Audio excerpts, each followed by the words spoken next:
يا مساء الهنا على عيونكم حبايبي، ازيكم عاملين ايه؟ يا رب تكونوا بخير جميعا.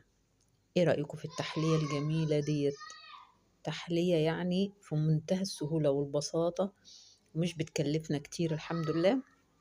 جميلة جدا، بيعشقها الكبار والصغيرين، وقيمتها الغذائية عالية جدا جدا جدا. ديت بطاطا كرملتها، وبعد كده عملت لها كاستر وحطيتها عليها. تعالوا بقى نشوف احنا عملنا الجمال ده كله ازاي، وطلع معانا بالشكل ده ازاي، وايه اللي حطينا فوق الكاستر كمان من فوق. حاجة احنا ناسينها من زمان، ويمكن مفيش حد من الجيل الجديد يعرفها ولا سمع عنها كمان. يمكن احنا بس اللي نعرفها من زمان، وكنا بنستعملها في حاجات كتير جدا، وهفكركم بيها طبعا ايام الزمن الجميل.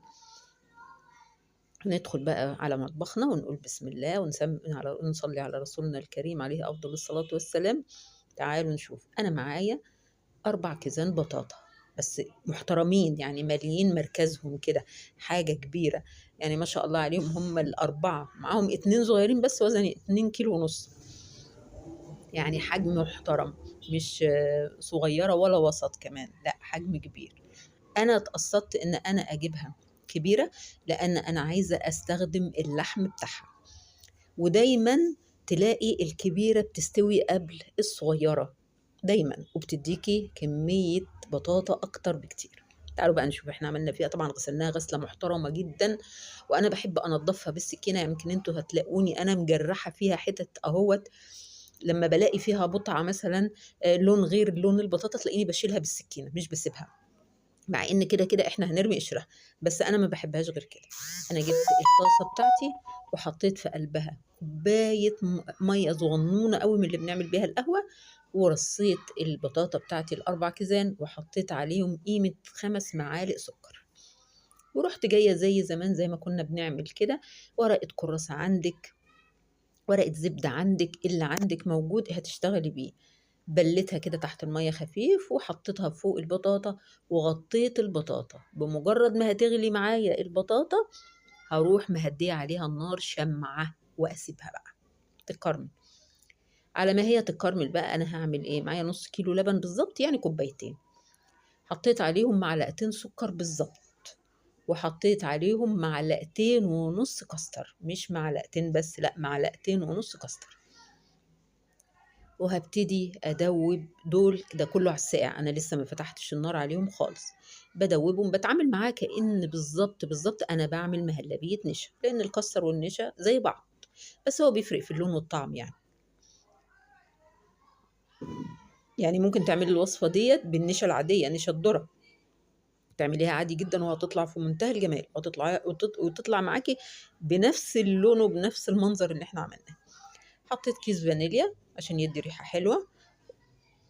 كده بقى انا ولعت النار خلاص، ببتدي بقى ادوبها عادي كده، ايديا فيها عشان تبقى سمكها واحد كله، ما يبقاش في حاجه متكتله فيها، حاجه كلكعت، حاجه لزقت، لا. تعالوا بقى نشوف البطاطا كده. ده كده بعد حوالي نص ساعه. بصوا لونها بدأ يغير من فوق ازاي، بصوا منظرها بقى، لسه فيها حبه ميه من تحت اهي. انا بوريها لكم اهو، من قبل ما اعمل فيها اي حاجه. انا عايزه كل الصوص اللي فيها ده يتكرمل، يتكرمل بمعنى كلمه يتكرمل، ويديني اللون العسلي الغامق كمان مش الفاتح. انا بقلبها بقى على الوش التاني عشان تكمل سواها عادي جدا. بصوا بجسها بالمعلقه، هي خلاص داخله على سوا كده، بس هي ناقص ان سكرها يتكرمل، هتبقى في منتهى الجمال، وهتديكي منظر بطاطة العربيات اللي بنشتريها من بره، واحلى كمان. وادينا عاملينها في طاسه، ولا فرن ولا اي حاجه خالص، هتديك نفس المنظر ونفس الطعم ونفس كل حاجه. هما بيسووها على الخشب في الفرن بتاعهم، بيبقى له فعلا ريحه تانية وطعم تاني شويه، بس دي طلعت والله في منتهى الجمال جد، يعني جميله جدا، هتعجب الكبير والصغير. قيمتها الغذائيه عاليه جدا، بالذات لما تديها لطفل بقى عندك ولا حاجه. انا بقلب دلوقتي في الكاستر بتاعي، وبتابع البطاطا بتاعتي، عشان انا مش عايزاها تتلسع مني، وفي نفس الوقت كرملتها تبقى جميلة. وادي الكاستر بتاعي هيبتدي يشكل اهو. ايه اللي حصل معايا بقى وانا بعمل كاستر؟ بصوا انتوا مش ملاحظين، انا حطيت معلقه سمنه بلدي على فكره في الكاستر، بتدي طعم خطير خطير خطير. بصوا انتوا لو ملاحظين معايا هتحسوا ان اللبن شكله بقى غريب. هو للاسف هو اللبن راب مني وانا مش معقولة بقى هرميه بعد ما حطيت عليه سمنة بلدي وحطيت عليه سكر وحطيت عليه، هو هيدي نفس الطعم هو، وإن شاء الله مش هيعمل كتل ولا حاجة بإذن الله. أنا فضلت أدوب فيه، وطعم اللبن الرايب طبعا بيبقى جميل جدا، فمش معقولة هكب دوت يعني في الحوض وأرميه بسمنته وبحاجته كده، حرام. لا هستعمله برضو، هتلاقوه هيديكوا نفس النتيجة هي. للأسف كان اللبن مركون عندي شوية في التلاجة، وأنا ما خدتش بالي إنه ممكن يروب على النار. بصوا بقى الكرملة، بصوا منظر الكرملة بتاعت البطاطا. هتلاقوا بقى بعد ما أقلبها بقى وتاخد الوش التاني برضو في الكرملة، لون خطير، لونها جميل جدا. هي ممكن تتاكل بقى كده خلاص، يعني كده بكرملتها الجميلة ديت. انت بس طلعي كوز البطاطا دوت كده، ورشي عليه حبة دقة. مين اللي فاكر الدقة يا جماعة؟ طبعا اللي زيي فاكرينها، دي كانت على أيامنا احنا بقى، كنا بنعملها في قلب البيت وبتبقى جميلة ومغذية جدا. كنا بناكل بيها السميط على الكورنيش مع بيضة مسلوقة، بناكلها سندوتشات كده وعليها طماطم. كانت بتتعمل جميلة جدا في البيت، وكنا بنعملها مغذية جدا. بصوا الصوص بقى بتاعها، الله على الكرملة والله على منظر الكوز البطاطا، تحفة والله لوحده كده. هو مش محتاج حاجة تانية، بس يعني ايه، احنا حبينا يعني نعمل حاجة جديدة، نعمل البطاطا بمنظر جديد. انا نقلتها في صينية تانية بالكرملة بتاعتها كلها اهيت، نقلتها فوقها وهبتدي افتحها بالسكينة واحدة واحدة. افتحها يعني اشقها من النص كده عادي، بس مش اكتر من كده، يعني مش هقطعها ولا حاجة. اهو بس انا فتحتها، طبعا انتوا شايفين ان دخانها خارج منها، يعني هي لسه سخنة خالص، مولعة نار اهيت. انا بتعامل معاها زي نظام البطاطس اللي بتتشوى.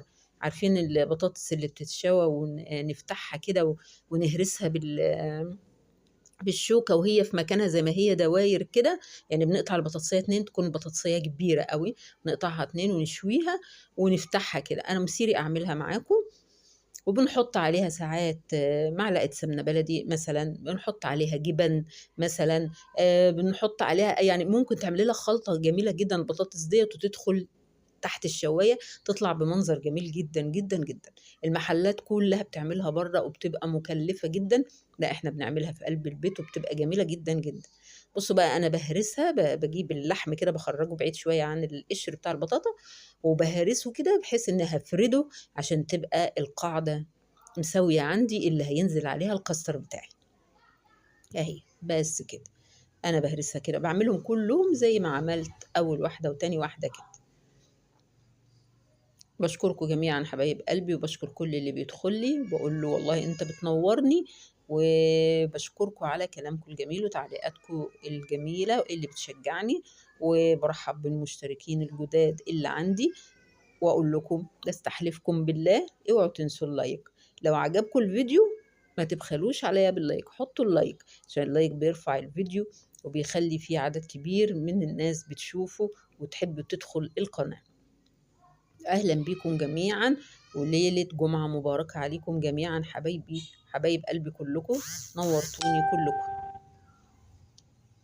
بصوا بقى أنا فتحتها ونقلت الكرملة كلها عليها بالمعلقة عشان تدي طعم جميل للبطاطا، وهبتدي أحط الكاستر بتاعي عادي جدا، أملى بيه البطاطا أهو. أو هو مش باين فيه أوي إن اللبن راب ولا حاجة يعني، لا هيمشي وهيبقى عادي جدا وطعمه لذيذ جدا جدا جدا. زمان بقى اللي سمعوا حكاية الدقة دي بيقولوا الدقة دي بتتعمل من ايه، احنا هنعمل لها حلقة لوحدها ان شاء الله واوريكم الدقة دي بتتعمل من ايه. وبتتعمل من حاجات كتير جدا جدا جدا. دي اساسها الفول السوداني المجروش وناعم جدا، سمسم، ملح، كمون، بنحط لها اللي عايز يحط لها شطه يحط لها، بنحط لها نقع مش لو عندك نقع مش كنا بنمسكه نحمصه ونطحنه ونحطه مع الدقه، بنحط لها نعناع وبنحط لها كزبرة ناشفة، وبنحط لها حبة فلفل أسمر، وطبعا الملح. بتاخد حاجات كتير جدا، بس طعمها بيبقى خطير خطير خطير مع بيضة مسلوقة كده الله عليها، مع سميطة سخنة من الفرن كده. مش قادرة أوصف لكم الطعم بصراحة.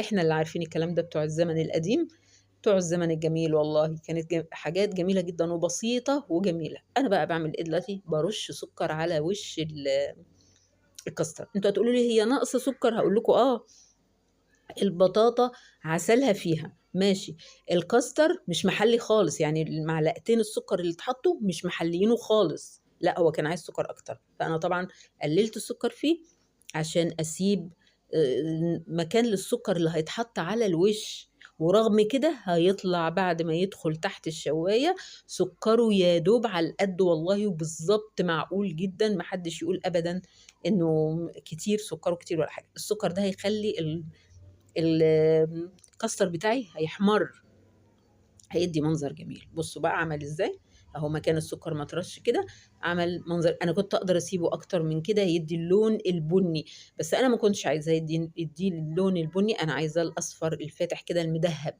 يعني لونه يبقى ذهبي عشان يبقى في اختلاف بينه وبين لون قشرة البطاطا الملسوعة من بره. بصوا بقى انا برش ايه دلوقتي؟ الدقة.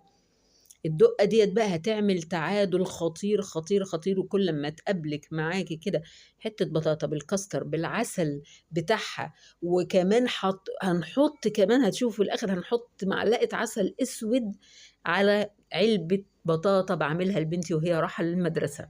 قد إيه القيمة الغذائية في القطعة بتاعة البطاطا اللي انت هتحطيها لبنتك أو ابنك في المدرسة ديت. والله مشبعة جدا جدا جدا، مفيدة جدا جدا، مغذية جدا جدا، مش قادرة أقول لكم قد إيه. برش الدق على الوش اهيت. هتقولوا لي دي حاجة حادقة، هقول لكم أيوة، بس مش هتحسوا بيها إن حاجة حادقة، جميلة طعمها خطير جدا مع حلاوة البطاطا والسكر ومع عسل البطاطا. مش قادرة أوصف لكم طعمها قد إيه. ده احنا كنا بنشتري اساسا البطاطا من الراجل، وكان بيرش لنا عليها زمان حبة دقة والله العظيم، زمان بقى مع الناس العواجيز اللي زي حالتنا. انما في منتهى الجمال والله العظيم. بصوا بقى انا بوريكم، انا مش مبطله اكل فيها، انا بحب البطاطا جدا بكل اشكالها، يعني والله لو اتعملت مسلوقه هاكلها برضه، جميله جدا. البطاطا مفيده ومغذيه جدا. بصوا بقى هوريكم دلوقتي العلبه اللي انا بعملها لبنتي. انا بنتي مش صغيره، دي كبيره في تانية ثانوي ورايحه مدرستها. عملت لها سندوتشاتها وبعمل لها علبه صغيره بقى من البطاطا ديت، بمليها بطاطا وحطيت لها على وشها معلقه عسل اسود مع الدقه ديت. يعني تشكيله رهيبه، تشكيله والله انتوا ما تعرفوش طعمها شكله ايه، بس طعمها جميل جميل جميل جدا جدا جدا. اهي معلقه عسل اسود، مش كبيره قوي ولا صغيره قوي، وسط. بصوا منظر العلبة بقى اللي هتتحط لها في اللانش بوكس بتاعها، خطيرة. طبعا هي جاية مزقططة بيها وفرحانة، وزمايلها كلهم قالوا لها مامتك عاملة البطاطا ديت ازاي. يا رب يكون عجبكم الفيديو، تجربوا البطاطا بالشكل دوت، وما كنتش طولت عليكم، واقول لكم مع الف سلامة حبايبي.